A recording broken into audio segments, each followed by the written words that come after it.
Привіт, це коротке звернення до наших глядачів в інтернеті. Розслідування, які ви бачите, робить наша невеличка громадська організація, і нині ми потребуємо вашої допомоги. Тож, якщо вам подобається те, що ми робимо, якщо ви так само, як і ми, вважаєте це важливим, в описі до цього відео на Ютубі є посилання, за яким ви можете або підписатись на нашу роботу, або просто зробити донейт. Тож, якщо ви хочете і можете нас підтримати, от зараз саме час. Дякую.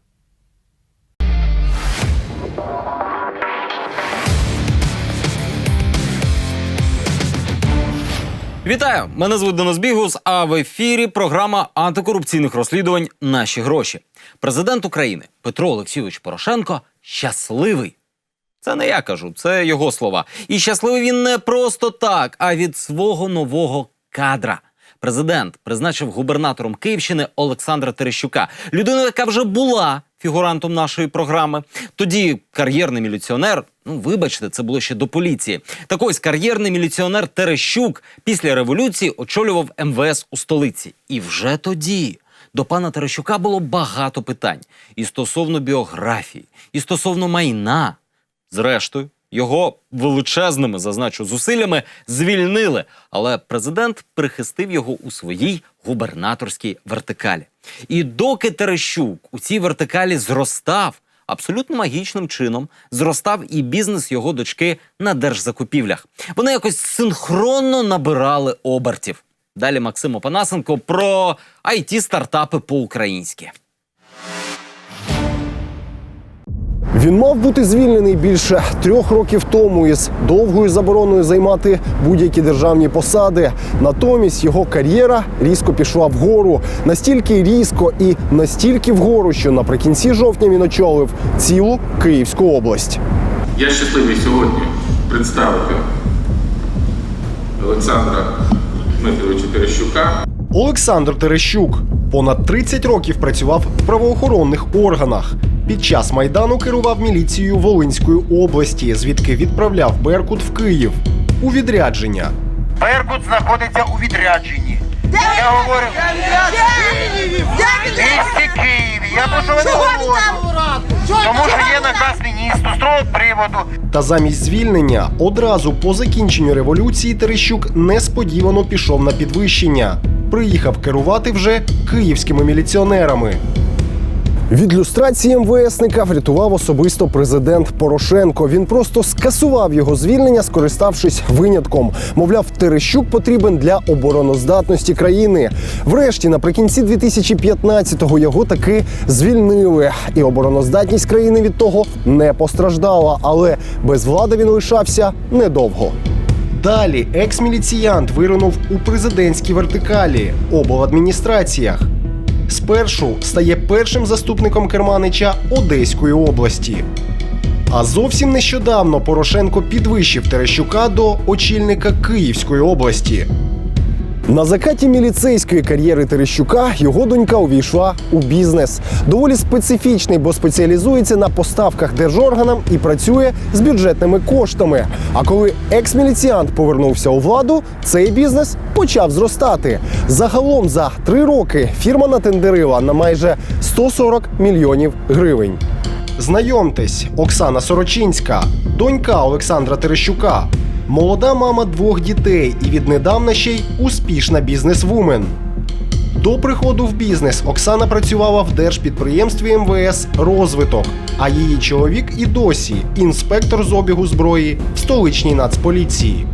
Хоча ми не помітили, щоб молода мама Сорочинська взагалі покидала помешкання, її бізнес переможно йде державними тендерами. 3 роки тому вона стала співвласницею компанії «Новітнє обладнання». Десь знайшла 2 мільйони гривень, аби внести їх у статутний капітал. Звідки вони у доньки екс-очільника київських поліцейських. Терещук тоді пояснював нам, донька ці гроші позичила спеціально, аби вкласти в бізнес. Та я знаю, що вона там борг неї 300 тисяч доларів вона позичила, є сьогодні, який вона ще повинна віддати. Але вона працює, старається, молодець дитина.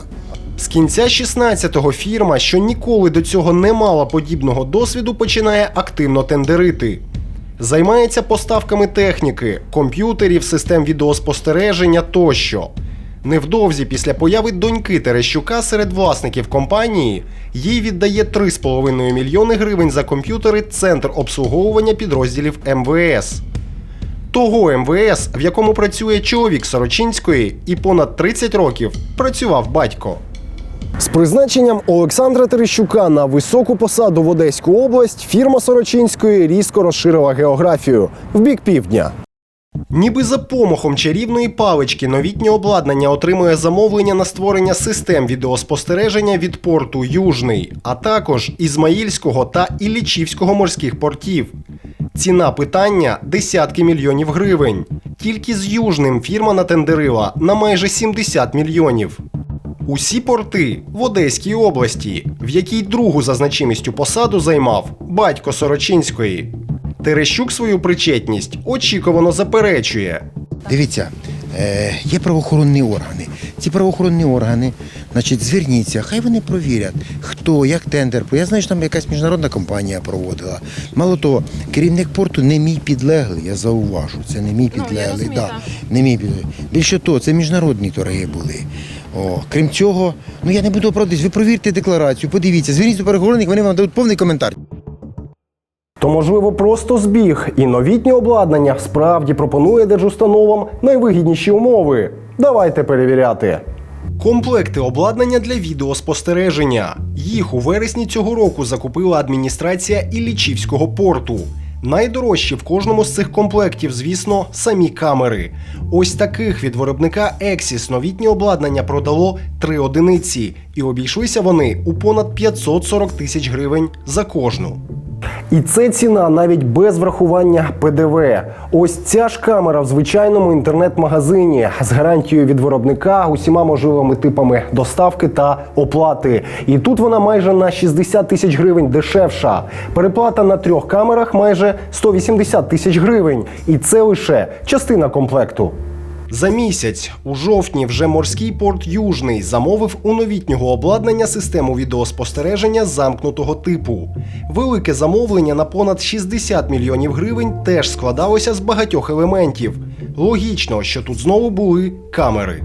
Знову Axis і знову значно дорожче. Ось ця модель обійшлася порту у понад 116 тисяч гривень за кожну одиницю. В інтернет-магазині вона коштує менше 78 тисяч гривень. Різниця понад 38 тисяч гривень на кожній одиниці, а таких придбали 18 штук. Паралельно з експансією в Одеську область компанія доньки Терещука може похвалитися новою хвилею фантастичних успіхів в Києві. Понад 40 мільйонів за апаратуру для моніторингу телепрограм від Нацради з питань телебачення та радіомовлення.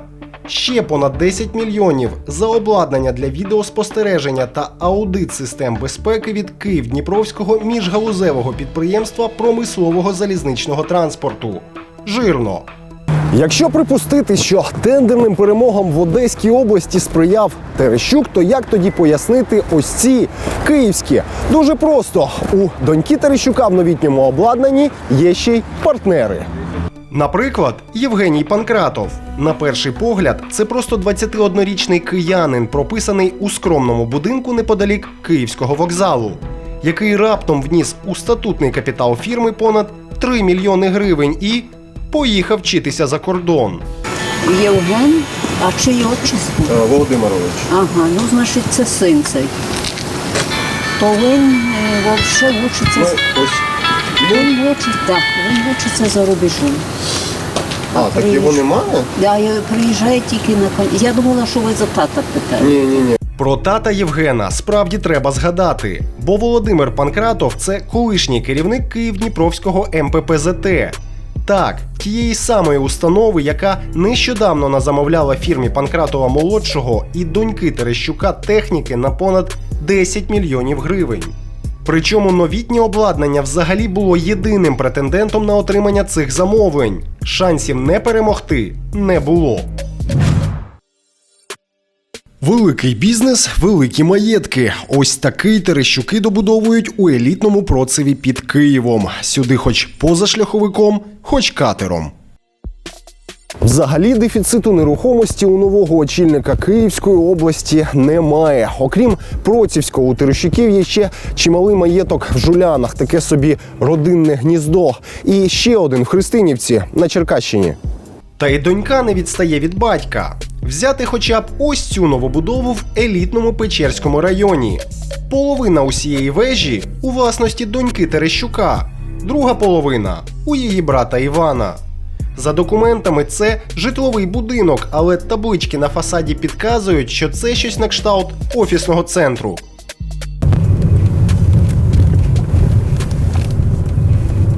Ну він не просто великий, він величезний, навіть для Печерську. Хто може собі це дозволити? Виявляється, половину такої будівлі може купити донька екс-міліціянта, яка до того працювала у держпідприємстві МВС і ще навіть не мала власного тендерного бізнесу. Власне, будівля була придбана плюс-мінус тоді ж, коли донька Терещука почала вносити мільйони в капітал свого тендерного стартапу. А ще на кілька місяців раніше дівчина купила інше офісне приміщення на майже 400 квадратів у новому будинку поблизу парку Феофанія. Тепер нерухомість приносить їй орендну плату, а фірма-постачальник техніки перемагає на тендерах. Але звідки взялися гроші і на нерухомість, і на компанію? Якщо вірити сайту новітнього обладнання, то фактично знаходитися воно мало б ось тут. Ми, звісно, пошукали її посеред руїн і будівельного сміття, але невдало. На високі технології тут натякають хіба що уламки дискет, компакт-дисків та комп'ютерних мишок. Мобільний номер, вказаний на сайті фірми, відключено. Набраний номер не обслуговується. This number is not in service. З міським пощастило після годинних спроб. Передивилися по тендерах, бачимо, що за останній рік ви дуже багато постачаєте на різні державні підприємства і інституції. І насправді хотіли коментар з цього приводу записати з кимось з уповноважених осіб стосовно того, що це за обладнання, яким чином і чи немає там якогось лобі від, власне кажучи, тих чиновників, з якими пов'язані співзасновники вашої фірми. Максима, я з'ясую, я вам зателефоную. Добре, дуже дякую. І запитання, а ви все ж таки на Максимовича чи ні? Так, на Максимовича. І 483 офіс я так і не знайшов. Я думала, що буде нагода там нас знайти. Здогадалися, що було далі?